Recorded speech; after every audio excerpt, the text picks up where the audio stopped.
rason kung bakit ka tumataba. Una, matakaw ka. Pangalawa, matakaw na matakaw ka. Pangatlo, sobrang takaw mo.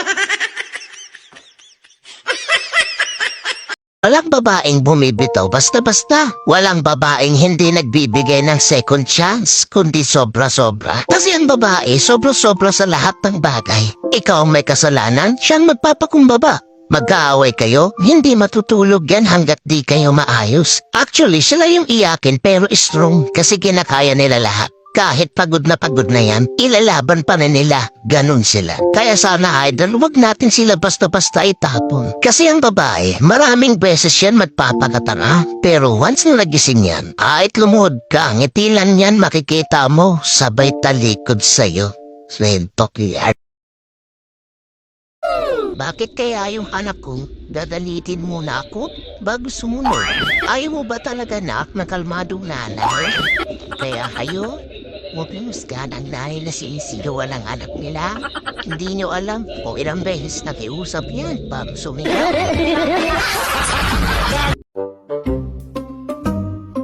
Diet daw ako ng diet, hindi naman ako pumapayat. Sila nga, paganda ng paganda. Hindi naman gumaganda. Niloko ka na nga, mahal mo pa.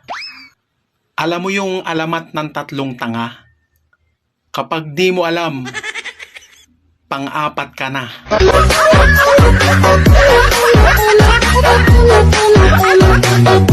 Kung nanlalamig na sa'yo, panigurado, nag-iinit na sa iba. Ang tawag dyan, climate change. Dala ng malanding panahon.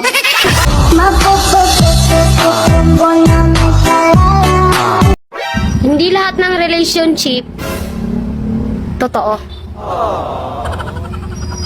Yung iba, relation trip lang.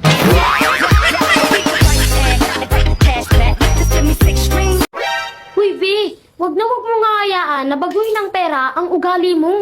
Bakit? May pera ba ako?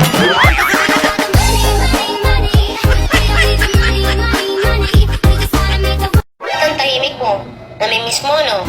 Sobra. Bakit di mo subukan kausapin? Bakit? Nagsasalita ba yung pera?